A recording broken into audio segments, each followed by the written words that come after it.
Big boss എന്നത് ഒരു unpredictable ആയിട്ടുള്ള ഒരു ഷോ ആണെന്നുള്ളത് ഇന്നത്തെ ഒരു സീക്രട്ട് ടാസ്കും ഇന്നത്തെ ആ ഒരു എപ്പിസോഡും ലൈവും കഴിഞ്ഞതോടുകൂടി തന്നെ ഒരുവിധം എല്ലാവർക്കും മനസ്സിലായിട്ടുണ്ടാവും. കാരണം എന്ന് വെച്ചാൽ സീറോ പരിവേഷത്തിൽ നിന്നിരുന്ന ഒരു മത്സരാർത്ഥിയായിരുന്നു ആര്യൻ. തുടക്കം മുതൽക്ക് ടാസ്കിന്റെ കാര്യത്തിൽ മുന്നിട്ട് നിന്നിരുന്ന ഒരു മത്സരാർത്ഥിയായിരുന്നു ആര്യനെങ്കിലും പുള്ളിക്കാരൻ്റെ ആ ഒരു ഗോഷ്ടി, ആ ഒരു ആറ്റിറ്റ്യൂഡൊക്കെ ആയിരുന്നു ആര്യനോട് ഒരു ദേഷ്യവും ഒരു ഹെയ്റ്റും ഉണ്ടാക്കി കൊടുത്തിരുന്നത് പ്രേക്ഷകരുടെ ഇടയിൽ. പിന്നീട് സ്വയം തന്നെ ഒരുപാട് ഇംപ്രൂവ്മെന്റ്സ് വരുത്തിയിട്ടായിരുന്നു ആര്യൻ ഓരോരോ ദിവസം പോയിക്കൊണ്ടിരുന്നത്. ചിലപ്പോൾ വൈൽഡ് കാർഡ്സ് വന്ന് പറഞ്ഞു കൊടുത്തിട്ടുണ്ടാവും. പിന്നീട് ഫാമിലി റൗണ്ടിൽ ആര്യൻ്റെ അമ്മയും ചേട്ടനും വന്നപ്പോൾ അവരുടെ ഒരു പോസിറ്റീവായിട്ടുള്ള ആറ്റിറ്റ്യൂഡും ഇടപെടലുകളെല്ലാം ആര്യൻ്റെ ആ ഒരു നെഗറ്റീവിൽ നിന്നും പോസിറ്റീവിലേക്ക് ഷിഫ്റ്റ് ചെയ്യാനും കുറേയൊക്കെ സഹായിച്ചിട്ടുണ്ട്. എന്ത് തന്നെയായാലും പുള്ളിക്കാരൻ അത് കറക്റ്റായിട്ട് ഫോളോ ചെയ്ത് ആ ഒരു ട്രാക്കിലേക്ക് വന്ന് വീഴുമായിരുന്നു പതുക്കെ. പിന്നെ തുടക്കത്തിൽ അൺപ്രഡിക്റ്റബിൾ എന്ന് പറഞ്ഞ പോലെ ഹീറോ പരിവേഷത്തിൽ നിന്നും ഷാനവാസ് സീറോയിലേക്കാണ് ഇന്നത്തെ ഒരൊറ്റ ടാസ്ക് കൊണ്ട് സംഭവിച്ചത്.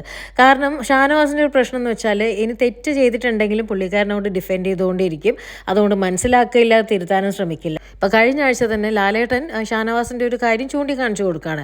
എന്നാൽ അതൊന്ന് പറഞ്ഞ് തീർക്കാൻ സമ്മതിക്കാണ്ട് മനസ്സിലായി എന്ന് പറഞ്ഞുകൊണ്ട് അതുകൊണ്ട് കട്ട് ചെയ്യുകയാണ്. ഷാനവാസിൻ്റെ പ്രശ്നം അതാണ്. കാരണം പുള്ളിക്കാരൻ ചെയ്തൊരു തെറ്റ് അംഗീകരിക്കില്ല, എന്നാൽ അതിട്ട് തിരുത്താനും ശ്രമിക്കില്ല. എന്നിട്ട് ബാക്കിയുള്ളവർക്ക് മുഴുവൻ അത് തിരിച്ചും മറിച്ചൊക്കെ പറഞ്ഞ് പുള്ളിക്കാരൻ്റെ സൈഡ് സേഫ് ആക്കാൻ ശ്രമിക്കുകയാണ്. പക്ഷേ ആളെ ഓർക്കുന്നില്ല, ഇത് പ്രേക്ഷകർ ഇത്രയും ആളുകൾ കണ്ടുകൊണ്ടിരിക്കുകയാണ്. ഇപ്പം ഇന്നത്തെ സീക്രട്ട് ടാസ്ക് തന്നെ എടുത്തിട്ടുണ്ടെങ്കിൽ ഷാനവാസിനെയും അനുവിൻ്റെയും ഒക്കെ മുഖത്ത് ക്ലിയർ ആയിട്ട് മനസ്സിലാക്കാം ഈ ഒരു ടാസ്ക് ഡയറക്റ്റ്ലി ബിഗ് ബോസ് ആര്യന് കൊടുത്തതിൻ്റെ ഒരു ദേഷ്യത്തിലായിരുന്നു രണ്ടുപേരും ഉണ്ടായിരുന്നത്. അതുകൊണ്ട് തന്നെയാണ് ഷാനവാസ് അതിന് സഹകരിക്കാഞ്ഞതും. പക്ഷെ നേരെ തിരിച്ച് അക്ബറോട് പറഞ്ഞപ്പോൾ അക്ബർ പറഞ്ഞത് ഈ ഒരു സ്പെഷ്യൽ പവർ ഈ ഒരു ടാസ്ക് കൂടെ കിട്ടുന്നുള്ളത് എന്നോട് പറഞ്ഞതുപോലെ മറ്റാരോടും പറയണ്ടെന്നാണ് അക്ബർ ആര്യനോട് പറയുന്നത്. 4 ആഴ്ച ബാക്കി നിൽക്കെ ഓരോരുത്തരുടെയും ഗെയിമിന് എങ്ങനെയാണ് മാറുന്നത് നമുക്ക് കാത്തിരുന്ന് തന്നെ കാണാം.